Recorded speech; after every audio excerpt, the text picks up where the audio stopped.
حي على الفلاح.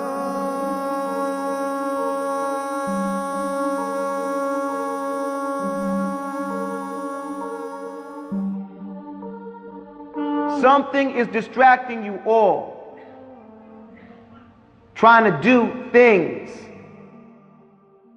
until you visit the graves. And then nothing will distract you. The reality has set in. By trying to get a bigger and better car, a bigger and better house, a bigger and better job, more family, more children, all these other things, and death is something that is inevitable. Something that no one can stay away from and no one can deny. No one knows when it's going to come, but everybody knows that it's coming. As soon as you die, the soul begins to experience the Barzakh world. The Barzakh life is a life which is a barrier, which has a barrier between this world that we live in and a world that is unexplainable to us. You can't understand it. It is a life of a certain type with its own reality. And it is nothing like this world. And it is not the here after the day of judgment, nor is it this world. It is somewhere in between. All of a sudden, the most tremendous interrogation, the most severe type of interrogation that you will ever experience happens. The test. At the moment of death, right before the believer dies, because there's different situations. The situation for the believer is one, and the situation for the ingratitude-filled disbeliever is different. As for the believer, when his moment has come and he can't put it off any longer, first, other angels come and they sit as far as his eyes can see. He's completely surrounded by angels. Then the angel of death comes and he sits over his head. There is no escape. And then he tells the believer, "Come out, O believing soul." That person's soul comes out of their body like water coming out of a water skin. Real easy. It flows out. As soon as the angel of death gets the soul into his hand, those angels rush up and they have like cloth from paradise that smells good. And they wrap it up really well and they start ascending up to the heavens with this deceased soul. As they go up to the heaven and the smell comes, all the angels start to make dua and ask Allah to let that righteous soul pass by them. And they start calling him by the beautiful names that he had in this world, that the best names that the people called him.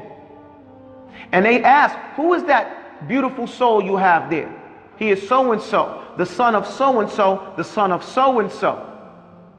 This soul, as it goes up through the different levels until it gets to the highest heaven. And then Allah subhanahu wa ta'ala will say, "Return it back to its body, because I promised them that I created them from the dust, and I'm going to return them to the dirt, and I'm going to resurrect them from it." And when it gets to its body, the people are now in the grave, and the people are now covering up his body, and he can hear their footsteps as they walk away. All of a sudden, the most tremendous interrogation, the most severe type of interrogation that you will ever experience happens. The test. It's the most scariest situation you can ever imagine. Munkar and Nakir show up. And these two angels, they're rough with everybody. They have fangs that would rip the whole earth in half. Their eyes dart like lightning and their voices rumble like thunder. And they ask you 3 questions, some say 4. who is your Lord? In the believer, he's accustomed, he knows what is expected of him at this moment, and he's been preparing, and subconsciously, but he knows the answer. Allah is my Lord. What is your religion? My religion is Islam, Islamuddin. And then he's going to be asked, who is that man that was sent to you? Muhammad is the messenger of our prophet, Nabiyuna Muhammad. Then a voice will come from the heavens and says, he has spoken the truth. Open up for him a window from paradise and spread his grave out. Make it comfortable for him. His grave is spread out as far as he can see. He's relaxing. And he's shown the hellfire. And it said to him, this would have been your place in the hellfire. And a beautiful face shows up. And so the person in the grave is going to say, who are you? You know, but you got a good feeling. He says, I am your good deeds. I am your good deeds. You were quick in obeying Allah, and you were slow to disobey Him. That's for the believer. As for the disbeliever, the situation is a lot more serious. That someone who has disbelieved in Allah has rejected the validity of the Quran and rejected the validity of the prophecy of Muhammad sallallahu alaihi wasallam. It doesn't matter if they were a good Jew or a good Christian. When the disbeliever dies, the angel of death comes and sits by his head. The angels sit as far as he can see, surrounding him. They don't have the beautiful smelling shrouds. They have stinking sacks that they got out of the seventh depth, out of hell.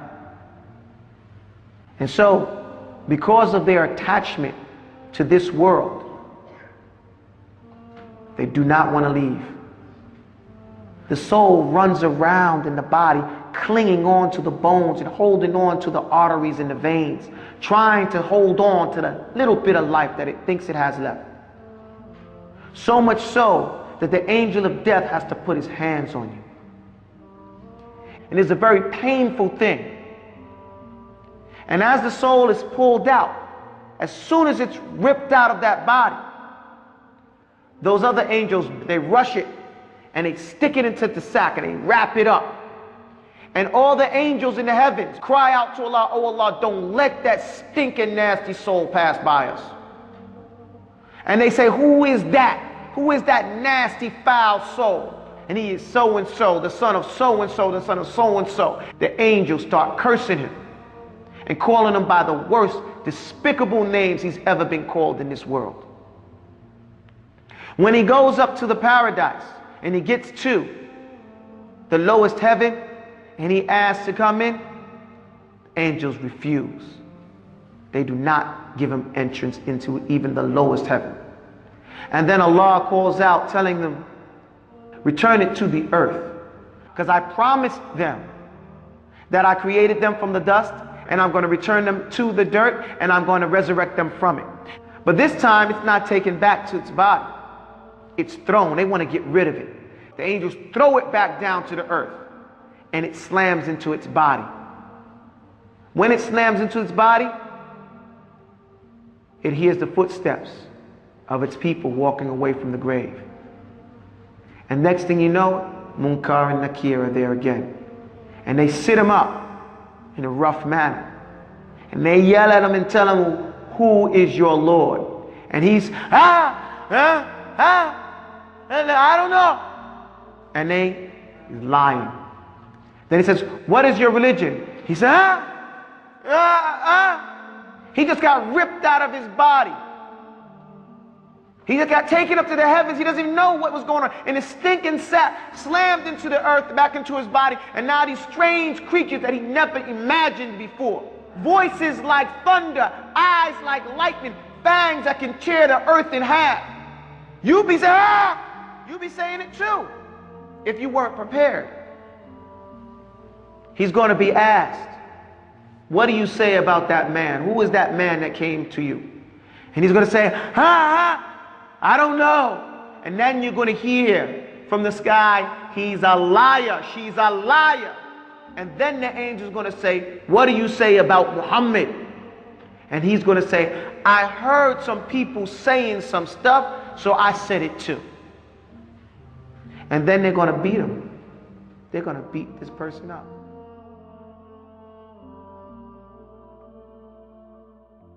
So much so, his ribs are going to go into where his other ribs are. And he's going to see the hellfire. This is where you're going. This is your spot. Then he's going to be shown the paradise. That you ain't getting that. You're going to hell. Then the angels go away. And an ugly, despicable looking person comes and gets close to him. Man, what are you? I'm not getting a good impression here. He says, I am your bad deeds.